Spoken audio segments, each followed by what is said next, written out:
Welcome, everyone. I'm so excited about today's show. Yes, I say that every week, but I mean it every single week. And what better thing to get excited about than authenticity? Because let's just face it, I am all about the community, the connection, and being with your peeps. And to do that the best, you need to be authentic. For those of you who don't know me, I'm Deborah Eckerling, author of Your Goal Guide and creator of the DEB Method for Goal Setting Simplified. I specialize in workshops for goals and event outcome optimization. You can't reach your goals on your own. You need your people. You need to learn stuff. So every Sunday night, I lead the Goal Chat Twitter chat. And then on Mondays, I bring in 3 friends to dive deep into the topic of the week. And yay, awesome people today. We have with us Ron Ben Joseph, who comes from the Friends of Annie Coalition. And it turns out we grew up in the same hometown. And we will not say the age difference because we didn't meet when we were there, but that's all good. I always say the people who move from the Midwest are the best ones. But of course, people in the Midwest, which I know Julie Riley is, they're also pretty awesome. So we do have Julie Riley from StreamYard and Ethan Beute from BombBomb. And my November theme is success because we are wrapping up the year. I do start the new year in December. Some people like to wait until January, normal things, but I think it's really important to end the year strong, which is why I was really jazzed about this topic and what amazing guests we have. So, Ethan, let's start with you. Will you please introduce yourself and say things? Why you're so excited about the topic? That's probably a good start. I come to authenticity. I mean, of course, it's an important, popular conversation, but I think about it a lot in terms of our digital communication. My title is Chief Evangelist at a software company called BombBomb. We make it easy to record and send video messages in place of what would otherwise be faceless typed out text.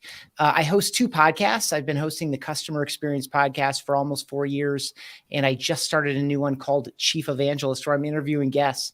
Yes, chief evangelists about evangelism and its benefit to a market and to a company.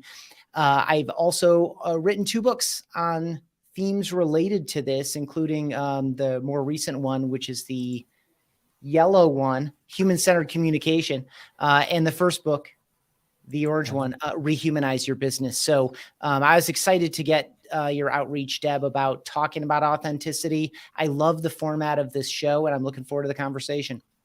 Well, and thank you for being here. And I love it. I think we mentioned this last time, like our books are twins. Yeah. I know, completely unplanned, because like you can actually plan this. Okay, you can't. Julie, great to see you and always fun to have you on. Let me just swap you with Ethan. Hey. Share who you are and why you're here and anything else that strikes you.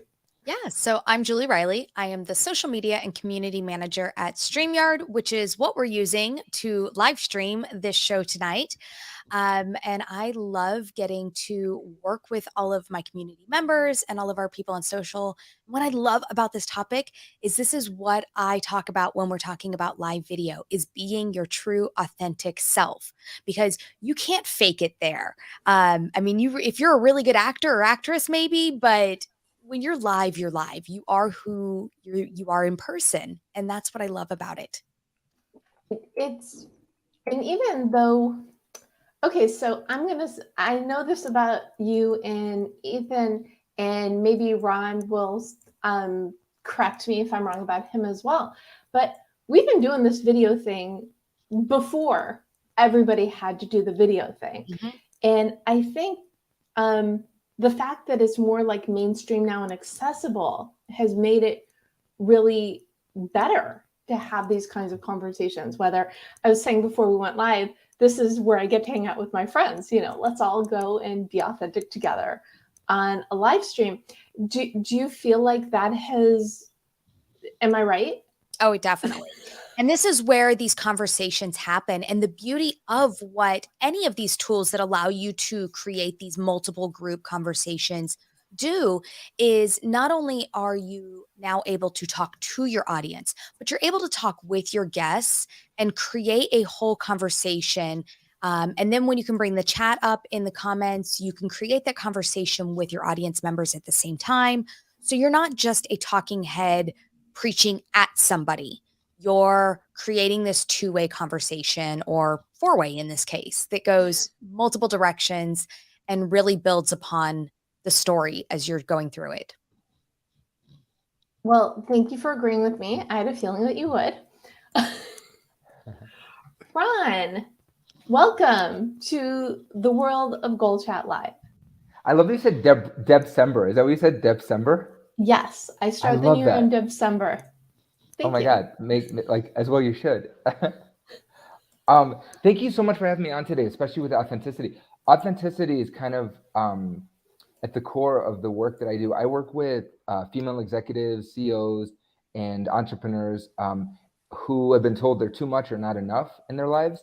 And authenticity is kind of, when they tap into that, that is literally the game changer for them. So when we talk about authenticity, we talk about like being in alignment with what feels right, what feels organic, like an extension of you, and then how to replicate that, how to recreate that. So totally like talking about StreamYard and video, like a lot of what we do, and especially in 2020 when everybody started like jumping on StreamYard and constantly creating video content, authenticity became kind of the rule, right? Like as opposed to a lot of people, I think when the trend started like getting sexier, like they started going, oh, I have to do videos, so I'm going to do it and kind of replicate what I'm seeing other people do. And it wasn't authentic, right? It wasn't true to who they are and how they speak, or even like their voice.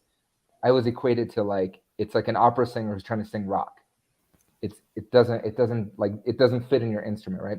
So authenticity is definitely something that I think we saw go both ways, or all the ways on the spectrum, right? Like we saw people be like really vulnerable and really sincere, or like super schmacky, you know? Well, and if you're being someone else's authentic self, you miss the point. Yes. And Yeah. it shows, and it's obvious to the audience. They can see right through it. They can. And I want to address it's not really an elephant, but I have to ask you. Now, you said you are a coach for females. Why? I mean, like the basic answer is just, it's more fun for me. It's just a better conversation, and it just kind of evolved that way too, in a great way. I tapped into an amazing community in 2018 called the Dames, run by Megan Conter, who she is just the most incredible connector I've ever met. She just like lives and breathes connections, and I just found with this community and just felt like artistically like I'm home. I have a theater background, and I never felt more welcome or more creative. Like at the risk of sounding selfish, but like it was like the best environment to work with these high achieving female entrepreneurs. And it just like the more used to it I got, the more the vocabulary started forming, and it just became a shorthand. And now it's like I work with guys every so often, but it's like I have a shorthand, and I just love it. Like it's just I feel more helpful. I feel like I'm working towards a cause, getting more women to the 7-figure mark, getting more women to break the glass ceiling. And having more women, especially in the corporate world, opt in. So, you know, to speak their truth, to show up authentically, to create content and project it in a way, in a light that is truly representative of who they are and their greatness. So it's like, it's like, I just love it. That's the answer. Really? I can't tell. And Ethan, I have to tell you, whenever I get a video message instead of like an email, it's like a treat. It really is. I mean, at some level, it's a gift of time and attention. It is a gift that is not perceived when you send something like a typed out email. It doesn't matter how much time you spend. Like you could have spent 2.5 minutes or 2.5 hours crafting this very thoughtful reply to someone's question, and they're never going to receive it in a way that says, oh my gosh, I can't believe you gave me, 2 hours or 90 minutes or a 60-minute thoughtful typed out reply. But if you send a 90-second video or a 5-minute and 42-second video, it's just so very obviously a clearly defined gift of your time and attention when it's in a one-to-one format. It's very powerful. I had someone, usually the people who come on my show are friends or friends of friends. And I had someone do a video with my show on the iTunes page. in the background. And that's how she said, hey, Deb, I love your show. I want to be on it. I mean, what am I going to say? No. Right. That extra attention and that extra bit of detail is quite an impact. You know, it's interesting. I have a friend who she was getting leads coming into her business. And then when she would respond back to the leads, it would just die. And we were trying to brainstorm through ideas. And I asked her, I said, have you thought about sending a video reply? And she was like, no. And I sent her the link because I'd used BombBomb before. And I actually sent her the link to BombBomb. And so she started doing her replies in a video reply. And her response back to that message, I think it like tripled. So, yeah. It's an impact. So, and we're talking, so live show, replies, the hawking. So you're all kind of interwoven into the different things that you do. And you've kind of addressed this, but not really. So I'm going to ask the question, what is authenticity? Dun, dun, dun. I know you're like shocked that that's the first question. I know you're not. So Ron, what do you think? I love that you asked that. Yes. For me, it's a combination of really listening and being in alignment with what feels right in any situation where you have to present yourself or share your thoughts, right? So when I was coming up as an actor, I had this vision of what a performance should look like, or what a character should be, you know, how I'm going to move, how I'm going to speak, and it was fake. And you could see it, like if I videotaped it, like the eyes, there was no connection, there was nothing going on internally. So I wasn't connected to what felt right and organic on my inside, right? So I think it's that first, like the alignment of what feels right, and then the ability to express it freely. So like a lot of people, when they first start off tapping into that vulnerability and that extension of their heart and soul and spirit, they might feel reserved a little bit. They might not be like, gregarious and free. So authenticity, I think, is that hybrid of like what feels good and then internally, and then being able to express it in the external plane or the interpersonal plane. Got it. Good. Love it. Ethan, what do you think? I mean, Ron really got it. I don't have a textbook definition of it, but it certainly overlaps and has relationships with honesty, consistency, and integrity. And I think an interesting sub-conversation that we may or may not get to is that, you know, there are some circumstances in which it is not to your benefit or to the other person or the other people's benefit for you to be truly 100% completely consistently real in the moment. And that's to say your inner feelings expressed outwardly. Sometimes you need to tamp down feelings of concern or frustration or anger. Like, so it's, you know, this charge to like go out and be authentic all the time, I think feels good to say, sometimes feels good to hear. It's certainly permission that some people need to hear. But to me, authenticity is throughout all of that and being appropriate to the moment, appropriate to the context, that you're true to your deepest core and to your own values, and the way you want to carry yourself. And to the degree possible, to the degree it's to the benefit of everybody, putting yourself perhaps in an uncomfortable situation to let some of that come through the way that Ron was describing. Okay, an uncomfortable position, meaning sharing more than you normally would? I mean, the cultural norm doesn't say, and this is one of the reasons, this is where I thought Ron might go when you asked about gender, is, you know, certainly so much of business through the 20th century, at least, hopefully we're evolving. It feels kind of like we are, like we can have conversations like these, but, you know, it was command and control. It was machismo. It was male dominated and patriarchal. And very often women had to be inauthentic to themselves to get along in the boys' club. And I know that's very generalized, but I know that, you know, any woman who's been working professionally can identify with some aspect of that. You know, certainly if you were working, you know, 15, 20 years ago, or in a very particular style of organization, let's say. And so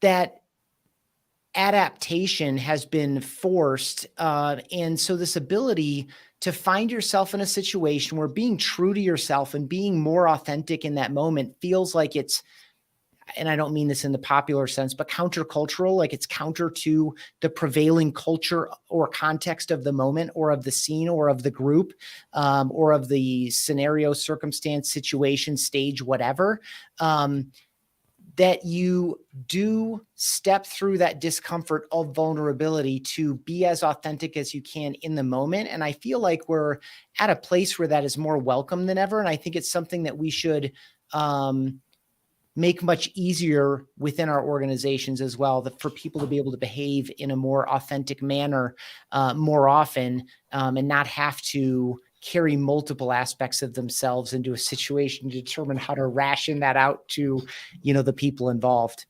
Can I add to that, Ethan, real quick? I love that so much. And I think going back to your earlier point about and tell me if I misinterpreted, but the idea is like, there's also authenticity in knowing your audience, right? Like, so no, like read the room, right? Like, so to the extent that you're comfortable, to the extent like, right, there's a time, place you can be authentic, but also read like the audience and see how effective you're going to be if you're overly authentic or overly critical or honest, right? Quote unquote. Like I'm very close to my co-parent, my ex-wife, but like, I can't, like, if she brings an idea or like says I have to do something, I'm like, okay. In my soul, I want to be like I want to throw a temper tantrum, but I know that's not going to get us to where we all need to be as a family, So, I love that you bring that up. That it's not a caveat, but it's a boundary or it's a frame within authenticity. Sorry to cut you off, Julie. I was very excited. You're okay. Yeah. So with authenticity, I think I like to equate, because I'm in the video world and in live streaming, and we've got our YouTube channel as well and everything, is you can take a polished, edited YouTube video that is cut down and all of the little extras, any little imperfections are removed out of that.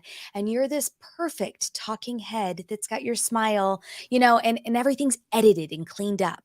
And the authentic self is not edited and perfect. You are your imperfections. And that's part of why I like the live video, is because, you're going to hit a word, you're going to hit a moment, you're going to go, oh, shoot. That one, the train derailed. I've lost the thought. Let's refocus and we'll regroup. But it's really you and it's who you are.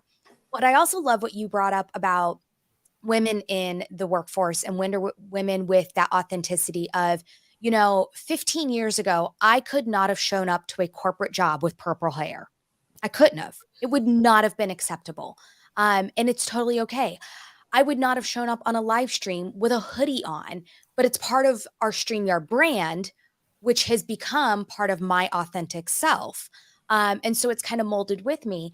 But there was this time where you were expected to be perfect and polished, even when you were in person, and you weren't always your authentic self. And so now we're finding this balance of, okay, I can be my authentic self, but like you said, also finding and reading that room and going, okay, but how do I mold my authentic self to the right situation, but still be me and still be authentic? So it's finding that neat kind of spot that we're in right now, where it's becoming a lot more accepted to have things like the fun hair or piercings, but still fit into the corporate side of things. I remember a conversation I had 15 years ago with a friend, and it was a guy friend. And the crux of it was women in corporate, at least at that time, did not bring out their feminine side. I'm trying to be as PC as possible. But basically, you had a look. When I tell people I worked in corporate for years, wearing, the slacks and the button-down shirts, I always get a double take, because they think that it is like the exact opposite of bubbly Deb. And perhaps it was, but that's what you did. And I think now that's changed, yes?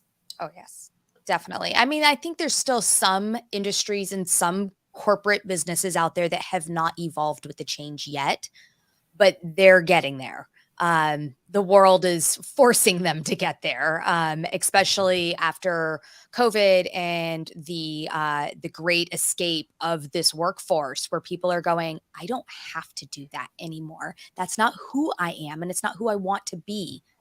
So I'm going to go figure out what I want to be and who I want to be and go do that. And that's what people are doing. And it's forcing these other corporate industries to go, ooh, we need to get with it and we need to allow these changes to happen.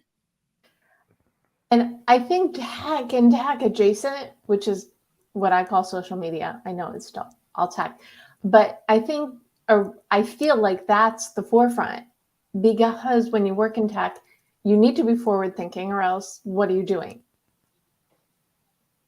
Yeah, I have a, I have Okay, a, nodding doesn't work well on the podcast version. So let's try oh, next. I don't know what you're saying. I started talking. I have a client that she speaks all over the country on recruiting, and so much of that, like totally to Julie's point of like showing, like finding that balance of authentic self and expression, because you have options now, right? People can, especially with online, right? Anyone can start a business at this point, right? So, and do what they love and what feel, and show up with hoodies and all that stuff.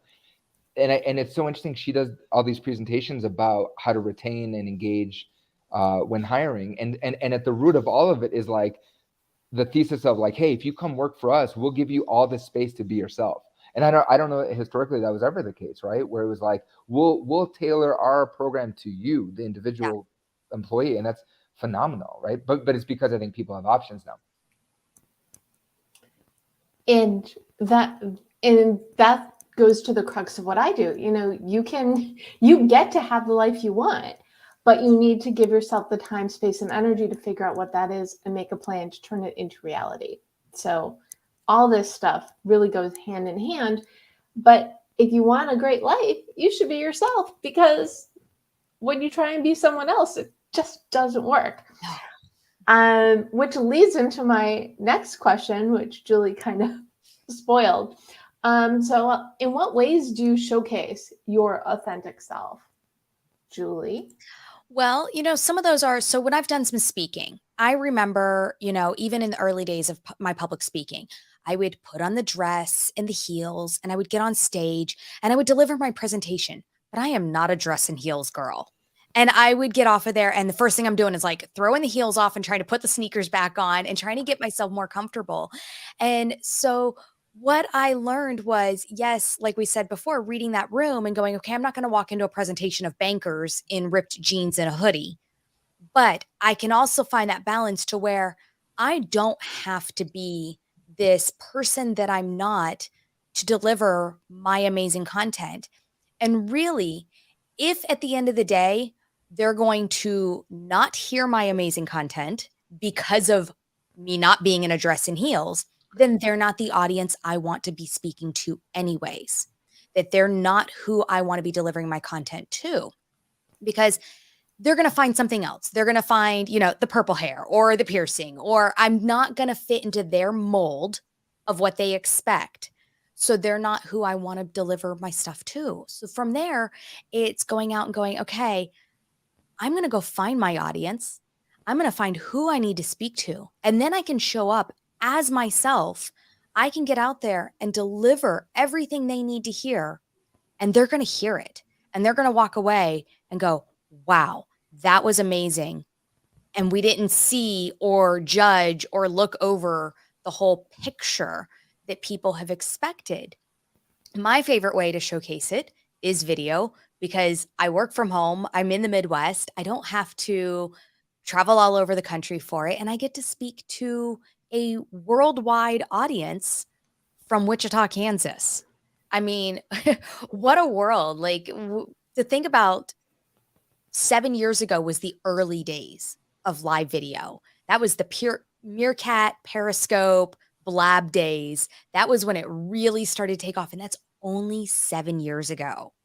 So, yeah. And they're all gone. They are. StreamYard's not going anywhere. We're here. Yes, we do love StreamYard. We do love StreamYard. Yeah, those ones are, but it's interesting because you can also watch the evolution of each of those that got us to where we're at now. They were those founding fathers of live video that paved the way for allowing audiences to show up authentically everywhere, every day, and finding who they need to speak to. When I teach on live video, the first thing I tell people is you don't have to be on every single channel. Find out where your audience is and start talking to them. And then if you want to build your audience on another channel, then you can do that, but build it strong in one place, build that audience, and then you can start picking up and growing those pieces. But people are going to show up for you and your content first and foremost. It's also why when I teach video, I tell people don't fret about the perfect background and the perfect lighting. And yes, I've gotten mine to that point, but that is years of building it out. But I tell them when you start with what you have. Start with your camera, start with a simple, easy, inexpensive lavalier microphone. And from there, you can build up all the pieces, because at the end of the day, it's you and your authentic self that everybody's going to show up for. And Julie, your background is stunning. Your background is like immaculate. Thank you. When to extend that a little bit, I'll just add, like, kind of functionally, your authentic self is not like waiting to be found or discovered. Like, it's not around a corner. And so as you're getting into some channels that you're not necessarily accustomed to, or you're getting into a new role or a new market, you're finding yourself in some unique situations, whether it's showing up more often on video or guesting on podcasts or whatever the case may be, or doing some of your own writing, developing your content, whatever that is. You need to develop a lot of that. It comes through practice and repetition. That's why I so appreciate your call, Julie, right off the top of the way I say it is your imperfections are your perfection. That what makes you open and available and attractive to other people is your willingness to be comfortable in your imperfections. And so this process, and that's the saddest thing I've experienced about video. I teach it from the video messaging side, how to record and send video messages, when to do it, how to do it, etc. I see so many people quit before they ever start in earnest. And it's because they're just so uncomfortable in that period before they have found their way to express themselves in a meaningful and authentic manner. They feel awkward, and so they just stop. And so I just want to give permission to people to develop their confidence. And I don't use the word comfort. I prefer the word confidence. A lot of this ability to be authentic and to be true to yourself has these two layers, and then I'll stop speaking because I just kind of addressed both of them. The first one is to find out what your authentic self is. And it's a process of discovery and trial and error, and like what feels really good to you and what felt really honest. And, you know, I think of it like I used to play golf a lot when I lived in the Midwest, and golf wasn't so expensive and hard to find because there's golf everywhere when you live in West Michigan, which is where I grew up. And, you know, I was never good, but I would hit enough good shots in a round, like where it just feels so good through your whole body. You just like make great contact. It goes where you want it to go. Like, it's just so, and that might happen 2 or 3 times in a round, but it's enough to bring you back. And so all that frustration and, you know, imposter syndrome as you're walking this golf course, like, I do not belong on a course this nice. I'm like just hacking it up. You hit enough good shots that bring you back out the next time, and you start to find yourself through that process. And then, your willingness to bring it, despite that discomfort, is truly remarkable to people. People can feel the difference. I mean, we haven't talked specifically about sincerity, but what everyone judges, I'll just share one more tip. I said I was going to stop, but I won't. The 2 criteria by which every social judgment is made are warmth and competence. And we judge warmth before we judge competence. It's more important to us from an evolutionary biology perspective. And so the colloquial way to say it is people don't care how much you know until they know how much you care, right? And specifically, they don't care how much you know until they know how much you care about them. And that's your intent. That's the warmth piece. What's your motivation? Where are you coming from? Do you actually believe the words that you're saying? Do you seem to have my best interests in mind? Do you seem to understand me a little bit, or at least want to understand me a little bit? And until you can check those boxes for other human beings, they're not so much interested in what you have to share or what you have to say. And so this idea that we can operate in a business context exclusively on, arguments, is an easy place to go as features and benefits, is a fool's errand. We need to find ways to express ourselves in an authentic manner in order for people to feel that warmth, feel our motivation, to know our intent. And in that way, we're already miles ahead of where we would be if we just kept pounding the same competence door. I don't know where to leave that metaphor. So I have a question, because I want to get this quote right, because I like it. Well, I like all your quotes, but you were saying, is it people judge others or they make decisions about others by warmth and competence? Every social judgment. So when you're coming into a situation, you're like, gosh, do I like them? Let me think about, and the thing is, we do this intuitively, naturally. And that's one of the reasons why, as the digital divide grows, as we continue to sell and serve, and I mean those in the broadest sense possible, everyone here and everyone watching and listening sells and serves. So as we have to sell and serve more often digitally, virtually, and online, and as these channels, all of them get noisier and more polluted than ever. Noise is benign. It's just sheer volume. Pollution is the things that pretend to be something that they're not. Is this link safe to click? Is this from who it says it's from? Is this attachment actually safe? Et cetera. Like, that's the pollution piece of it. So in light of all of this, we cannot go into these channels expecting to connect with people across the digital divide in order to sell and serve without bringing some degree of demonstrable and experienced warmth. Like, people need to experience that from us. And that's why video in all of its formats is so powerful, is that if we're not going to get together across the table over coffee or lunch at the neighborhood coffee shop or whatever, we need to find ways to replicate that, because that is how humans for millennia have evolved. And so we make these judgments subconsciously. They're feelings. They're not even thoughts. And to the degree they are thoughts, they're subconscious thoughts. And we make all of our decisions, the things we say, the things we do, the decisions we make are driven by those thoughts and feelings that we can't quite articulate. But gosh, I have a really good feeling about her, or man, I don't know about that dude, right? That just happens. It's all gut. And so if we do not deliver in a way digitally that allows people to make those judgments, their brain fills in the gap and they fill it out to your detriment. They assume the worst because that's the safest thing for them. Ron. Ethan, I love you on all levels right now. Okay. I love you so much. You know what I found? You know what I found is the way that someone can coach themselves to deliver that in a way that is competent and warm is like, I would say it's like Superman isn't Superman until the building goes down, right?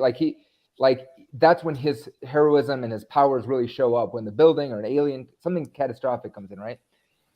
I think a lot of people, their authentic selves, their heroic authentic selves show up when someone else is in need, whether it be their client, whether anyone in their audience, right? So I always tell people, and it's like, I love this frame of competence or warmth and competence, right? Like, okay, warmth and competence. The way to do it, I think, is when you are creating video content, to be authentic is above all, like more than even putting all the pressure on what am I wearing, how do I look, how do I sound, who are you talking to? Who are you talking to? That's like the first thing, right? Is Absolutely. like, right? Like, what do they want? What is standing in the way of them getting it? And how do you resolve it for them?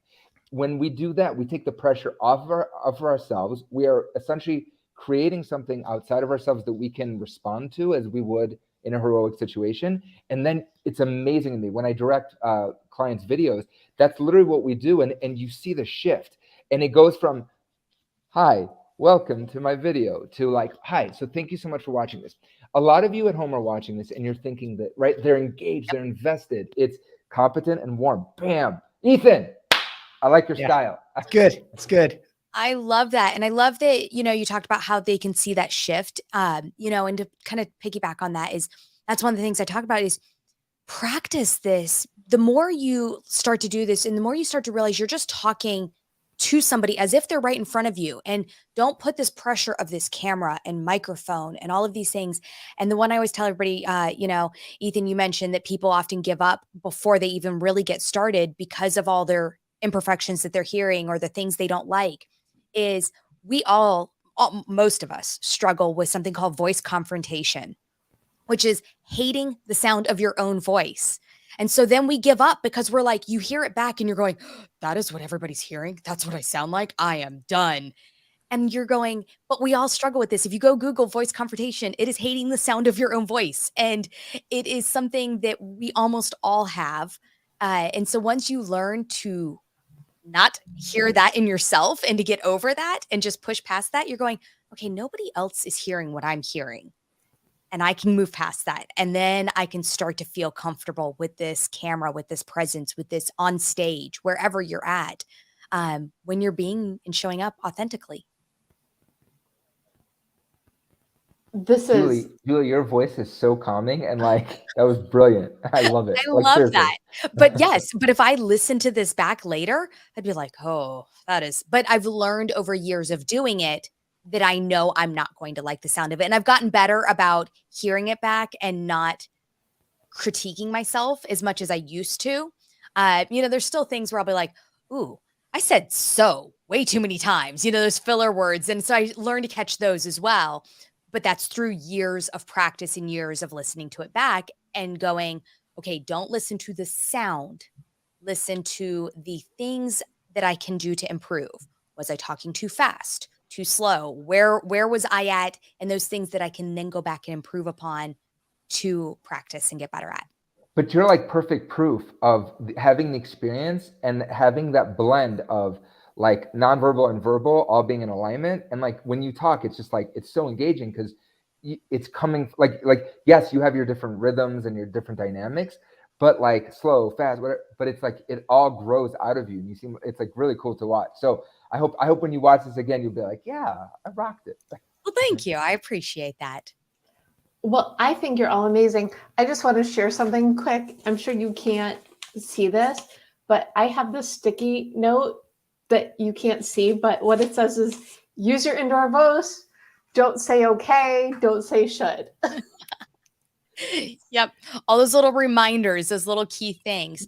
But what I love about that is you can have those reminders and it's not making you any less authentic. You are still you, you're still Deb, but you're creating that better version of how you're going to present yourself to the world. Thank you.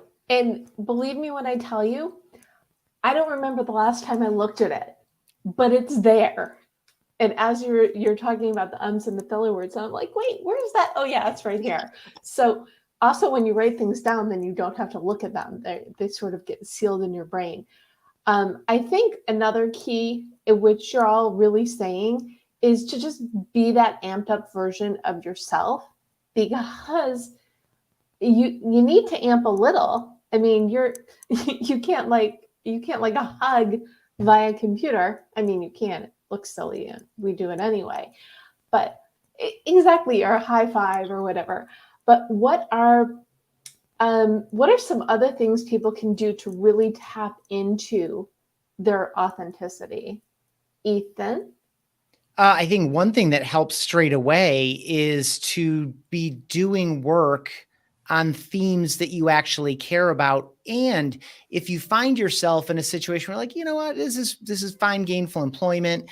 I like it well enough. There's still another pursuit you can do, which is to find the nobility in a job that you don't necessarily, it's not like your life's passion, right? It doesn't bring you to life that way. But if you can get behind the true, and I hate the word because it's so abused as authenticity is, the true value that you're delivering, and you can put some faces and names and stories to positive outcomes of the work that you do. If you can just get up a little bit personally inside yourself and find what about the work that you're doing actually brings you to life a little bit, that brings a sense of healthy pride or motivation, that thing that drives you to persevere when you're like, gosh, I wish I could just shut it down today. And I mean those, of course, as extrinsic things, like things that are meaningful to you. It obviously is a great joy to every human being as a social creature, except for those who have something wrong with them, to be of value and service to other people. And so focus on that at times. And that is what helps bring forth the energy and the commitment it takes to kind of persevere through things that are hard or difficult or new or whatever, challenging in some way. But then it also makes what you're talking about so much more engaging, right? The reason that Ron shared that really kind compliment to Julie is that she believes in what she's talking about. She cares about it a lot. She's seen it help a lot of other people. It has helped her. And so your ability to express things is immediately amped when you believe in it and when you care about it. And so you don't have to quit your job and go find your perfect job because I'm of the mind that it just doesn't exist, just like there's no perfect place to live. Every place has its own strengths and weaknesses. it's the same thing with our work, but we can still find some nobility or something that lights us up about the work done well and the people that we're serving. And so that's what I'll offer. I get this question a lot. What do you do when you're not working towards something that you love? And the answer you just gave is my favorite answer to that question, which is find the things you love. And if you can't, get out. Yeah. Yeah. And it doesn't, again, this doesn't have to be, I feel like a lot of people, I'll share one more tip around authenticity. It's based in some part on your truth, whatever that is. And your truth is built of what I'll just describe as stories. And we tell ourselves stories. Sometimes other people tell us stories and we kind of internalize them. And they might be true. They might not be true. They may never have been true. They may have been true a couple of years ago, but they're not really true anymore. And so I think this self-awareness is key to being authentic. And it's not this like conscious constant effort, but it's this ability to, again, we've already talked a couple of times in this conversation about our best selves or our aspirational selves. And it's not inauthentic to begin acting in the direction that you want to grow. It's actually necessary. That's how we get there. Again, it's all journey and process. It's not, one day you arrive at this destination. And so like switching jobs isn't immediately going to make you amazing, different, better. It may be a step dramatically in the right direction, but there are opportunities to learn, grow, and be our best selves wherever we are today. I love that. Absolutely. And kind of piggybacking on that in the job field is looking at who are your mentors out there and who are the people that you have been watching and learning and growing from. And what I like to say is you can pick small pieces from those and start to go, okay, you know what? That really is a part of who I am too. So I'm going to pull a little bit more of that from them and bring that into becoming part of who I am without copying. You don't have to go out and go, okay, I'm going to be the next whoever and be exactly like them, because that's not who you are. But you can start to go, but you know what? There's pieces of that that are going to work very well for who I am. And I can use those and I can grab a little from here and a little from here. And I can start to pull those in and go, now I've built out who I am from all of these little pieces. And that is who I can present out to the world. And that is who I can present out on video or on stage or in my job. And by pulling all of those in, you're learning and growing yourself and getting better each day and each time.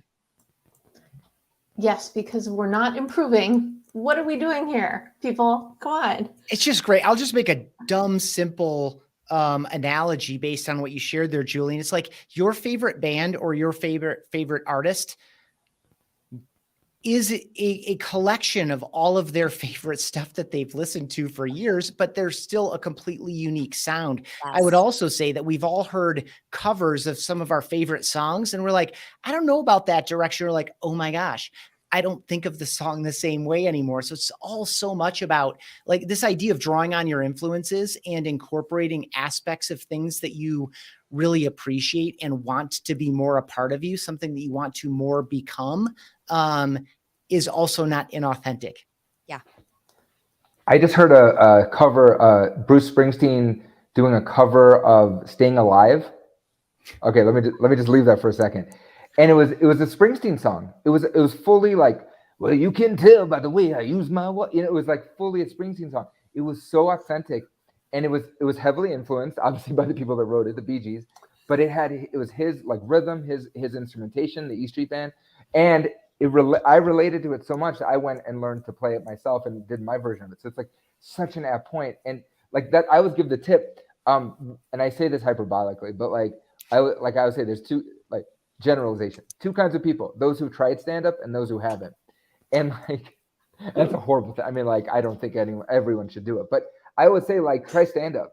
That's like and whatever stand up means. It could be doing a solo sketch show or public speaking or teaching a kid's cooking class or something where you're standing and it's just authentically you. You're stripped away of any kind of gimmicks or things that could hide what really comes out, and you're responding to an audience and interact with them directly. And that's terrifying. And I'm an introvert, like, so I get it. But like, it's terrifying for the Wait, majority of people. wait.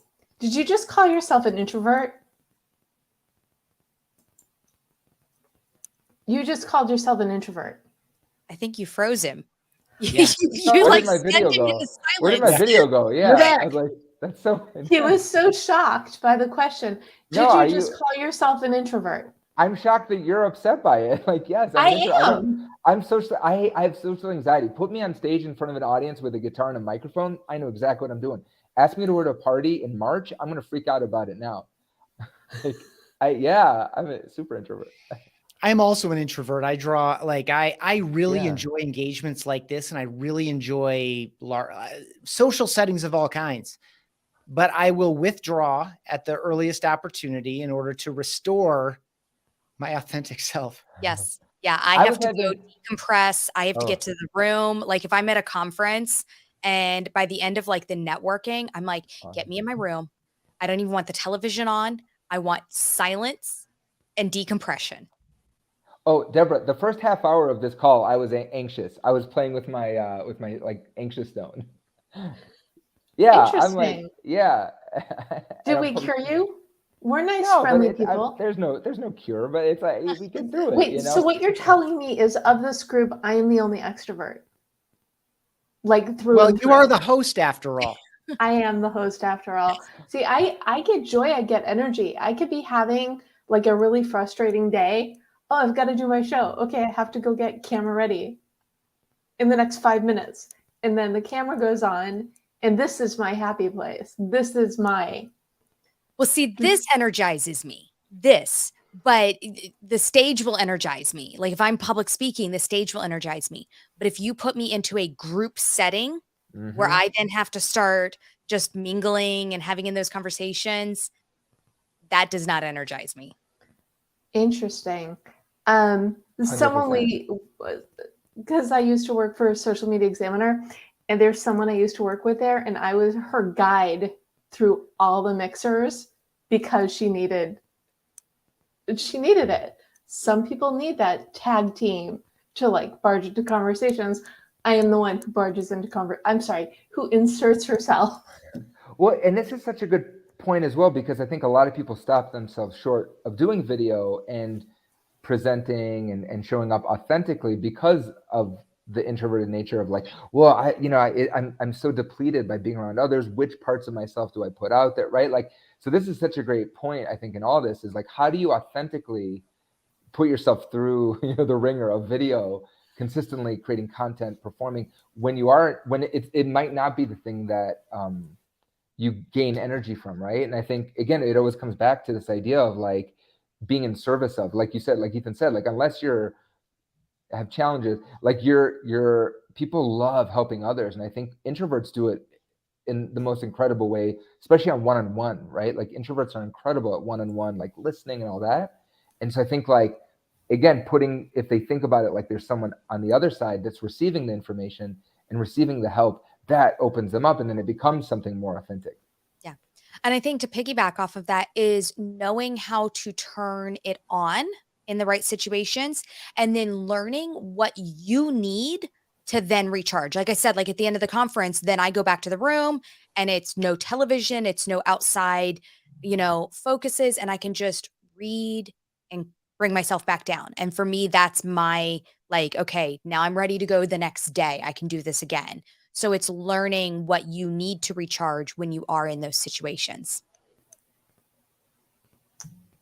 Absolutely. Oh, this is I put the question that Ron just asked on the screen, how do you authentically put yourself through the ringer when you're doing video? So one nuance to recorded video compared to live video is that you can play yourself back and judge every second of yourself prior to sending it, and then delete it and re-record, delete, re-record, delete, re-record. And so my tip for how people can work through that initial discomfort or put themselves through the video ringer is to just create like a gratitude habit.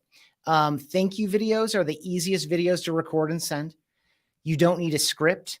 You just need to tell someone how much you appreciate them and why, and what they mean to you, or how what they did or what they said or what they didn't do or the introduction that they made. Like we all have, like, if you're investing your time in a show like this, like you're in a pretty good place. You're learning, growing, you're investing yourself, like you're looking for new ideas, et cetera. Right. So you are past all the basic needs of human existence, and you get to do fun and interesting things like develop yourself. So congratulations.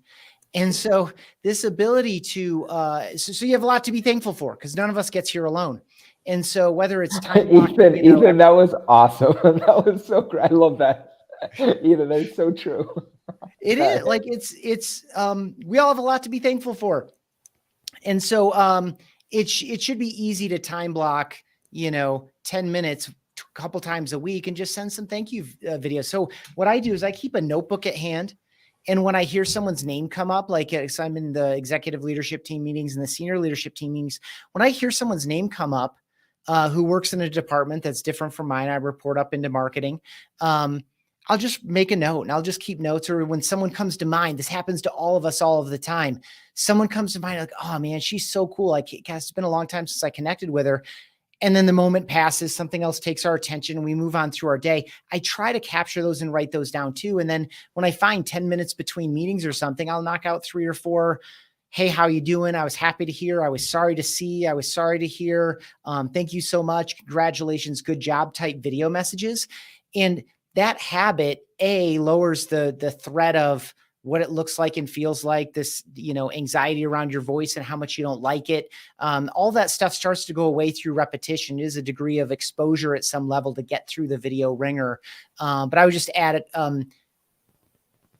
Thank you is an easy video message that is authentic to you. And by the way, if you don't mean it, don't show up on video. This is one of my favorite episodes. I host a customer experience podcast, and I hosted Dr. Andrew Brodsky, his whole body of work he's at the University of Texas at Austin, the McCombs School of Business. His whole body of work is around communication, productivity, primarily in the workplace. And so he did this whole breakdown of authentic communication. One of his tips is, if you really mean what you're saying, try to do something richer than email, because email automatically takes the sincerity away. People assume the least or assume the worst in email. Whereas if you really mean it, you want the richest format that will capture and convey how much you actually mean it. And so that's another reason why video in thank you videos are some of the best videos to get started and get through the ringer and get comfortable.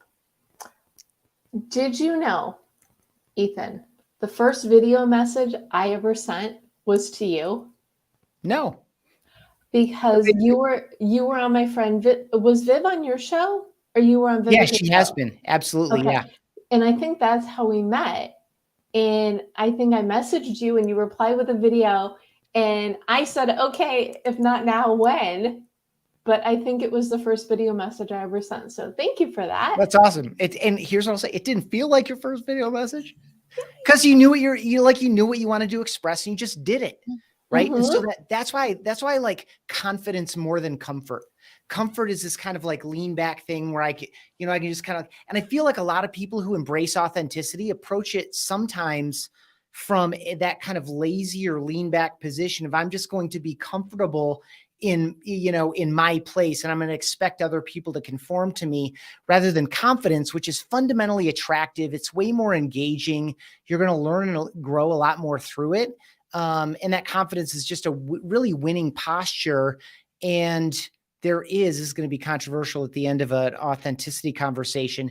There is a little bit of fake it till you make it. And I think there's a little bit of that in what Julie was teaching us about, taking a piece here and a piece there. And it's not fully who I am yet, but I aspire to it. And I want to incorporate it. There is a little bit of try it on, fake it till you make it, but it's just this ongoing process. And so as long as you're true at your core to who you are, what you're about, what's important to you, and there's integrity between kind of thought, word, and deed, then you're in a good place, even if you're kind of adopting new practices or new ideas, and even if you're borrowing them from your influences, other people. I love that. And I loved it when Julie said it earlier as well. When I do my pre-event planning workshop, so helping people ramp up to go to conferences or summits, one of the first things I say is look at your LinkedIn and make sure it is reflective of the who you want to present to the world. Doesn't necessarily have to be a yet, but you want to give the right impression and make sure that it is mirrored on your professional profiles. So, Absolutely. And I always and like to change the fake it till you make it and say make it until you make it. So you don't have to fake it, pull those pieces and start to just make that and then go, okay, these worked, these didn't, but you're making it the whole time. Yeah. Build it till you've made it. Yeah. ooh, I love it. So Repeat. It's an iterative process.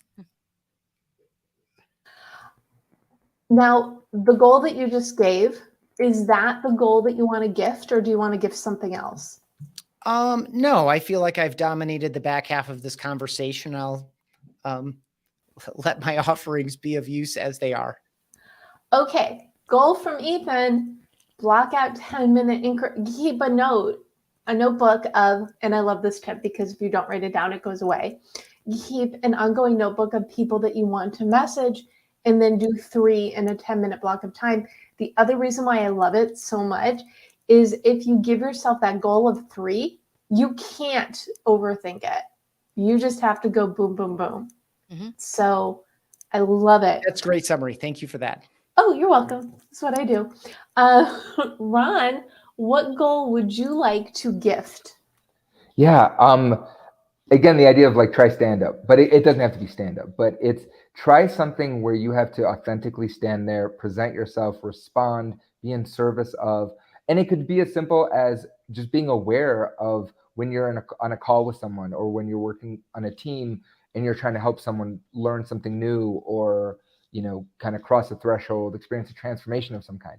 Be aware of how you're showing up, what feels right to you, what excites you, where do you feel most confident, competent, warm, all the things. Like, yeah, just build that awareness, and then start applying it with intention. So you want to put yourself in positions where you need to think on your feet. Is that pretty much it? Yeah, take an improv class. I love And improv. don't have a lot to lean on or hide behind. I think that's good.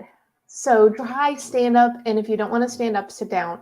No, but put yourself in positions where you need to think on your feet, because all the crap kind of like flows away. You have no choice but to be you, right?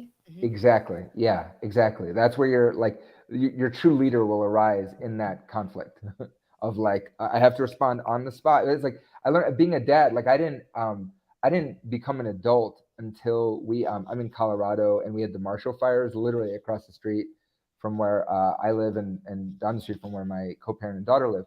And I didn't grow up until December 31st of 2021, where I had to look at my child and be like, it's okay, your stuffies are okay, as the fire was heading to my apartment. And I was worried that I was going to lose my, my whole business is wrapped up in my computer and my video files and all these things. And I remember in that moment, just something that I didn't ever, as a comedian, as a goof, I never thought that I would be that, stern, and not stern, but like that stoic and solid, and just about this little human who's terrified for her belongings and her whole world, right? Because the fire was moving towards our house, our apartment stuff. And yeah, like from that awful situation, like something arose, and I haven't been the same since. I don't feel like I'm 42, so I should have grown up a long time ago, but in that moment, it's overrated, right? But it's in that moment something, right? So I'm not saying people should put themselves in a Marshall Fire situation, but like, find out where you're showing up as the hero, as the responder, as the helper, as someone who cares about others in service of, right? And in that goes thinking on your feet, right? Like, put yourself in situations where it's uncontrollable, it's these intangibles, these uncontrollables, and how are you showing up to solve the problem? Did everything turn out okay? Yeah, it's really scary. It literally stopped. I mean, we have a lot of friends that lost their homes, and it was awful. It's tragic, and we still, when we drive into school, you still see like the rebuilding, but yeah, it literally stopped across the street from where I live, and it was far from where they live. So yeah, we were fine. We ended up just staying at my sister's for a couple of days while we lost power. it ended up being a fun family outing. But yeah, thank goodness. Like, Baruch Hashem, I say. Let's bless the Lord in Hebrew. I'm not religious, but I'm just saying. I'm not religious. I just like to say. Deborah knows. Deborah knows. Deborah does know. And what I was going to say is when we had the Malibu fires. So fortunately, where I live in LA is sort of like a barrier because I'm not in the valley. But you don't have to tell me about fires. We know. I've reported. I've had to talk. I interviewed somebody on the Malibu fires because they had to move their wedding because of the fires, and they did it all in 24 hours. So that's the story that anyway, tangent over. Julie, Yes, how's that for switching off of the tangent? that was a switch there. So to show up and be your authentic, your goal really is to sit down and think about who you are. And are you delivering yourself authentically? Or are you putting a mask on and putting on somebody else every single day? Write down the things about what you're doing that you feel are the authentic you, and write down the things that you feel are the masked version of you. And is this masked version of you because you have to be this masked version in this corporate situation that hasn't evolved and allowed you to take that off yet? Or are you putting it on because you're afraid to take it off? And what is stopping you from taking that mask off and being the authentic version of yourself when you're out there? So really do an exercise, do some journaling. And this might take multiple times of sitting down and writing this all out and going, who am I? Who do I want to be? And what is stopping me from being who I want to be and who I want to show up as authentically and true to myself every day? What lights you up? What makes you happy and gives you joy? And what are these things that are going to let you go out and be you and share that with the world? Because we all have something to share. And it's a matter of who you're sharing it with and how you're sharing it. Now I'm gonna have to concise this. I've been taking little cheat sheet notes because if you go to thedebmethod.com/blog, you will get the recap, the links, and a bunch of these kernels of wisdom. But journaling, is one of my favorite things.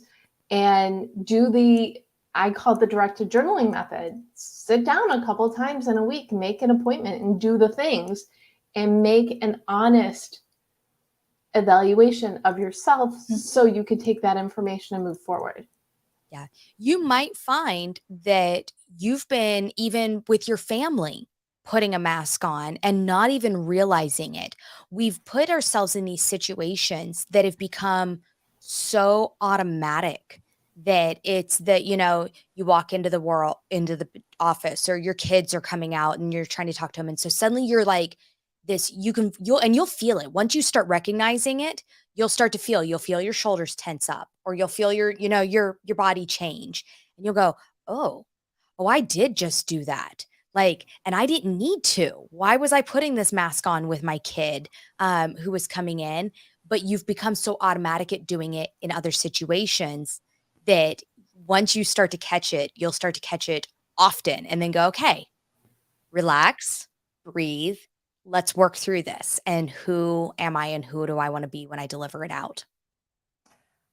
Now, I'm going to sound redundant, but I'm not. I just want to, and I know we're running a little long, but if you will, this is such a good conversation. What recommendation do you have on how do you get rid of that mask? Because I think that's the biggest problem people have is A, they probably don't know, or B, they probably do know, but they like it crazy glued to their face.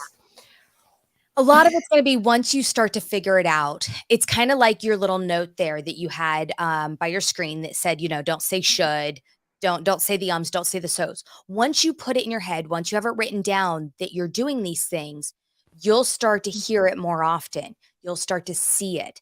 You'll take those moments. Journaling and meditation for me were good ones to really sit back and to start to play that playbook back of the day and then go, oh, that was a moment I did that. Now it's registered in my brain that it was a moment that I did it. So the next time I start to do it, I can start to recognize that I started to do it and go, pause, rethink that. How do I really want to do this? Because that was not how I wanted to do that.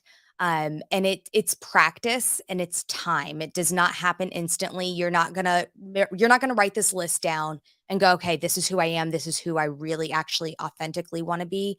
And wake up the next morning and be that person. It doesn't happen that way. I mean, gosh, I wish it did.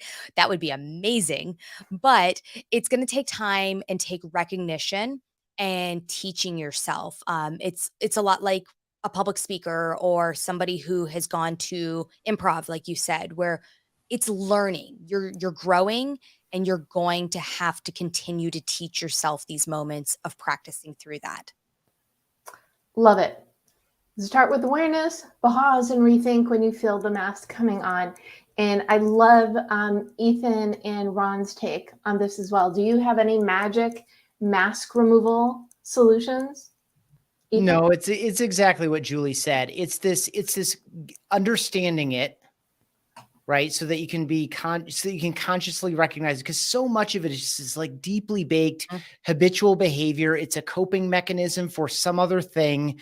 We've gotten to where we are by donning it whenever necessary or appropriate, perceived necessary or appropriate subconsciously.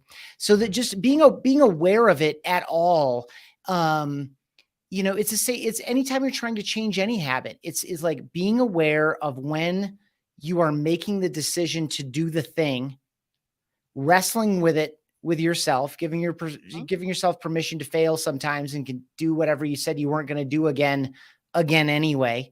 But that conscious awareness is the first step by far, because otherwise you're just operating in default mode and you're just going to keep doing the things that you've been doing because you're doing them for a reason. You're drawing some degree of comfort, not confidence, but comfort out of it. And so that's the thing. So I hope people watching or listening can relate to the idea of, I wanted to change this habit or behavior. I wanted to start doing this thing or stop doing this thing. And you catch yourself. It's the same thing with authenticity in general. You know, when you're doing something like code switching, right? Like you're like, oh, okay, like I need to do something against what I really want to do here.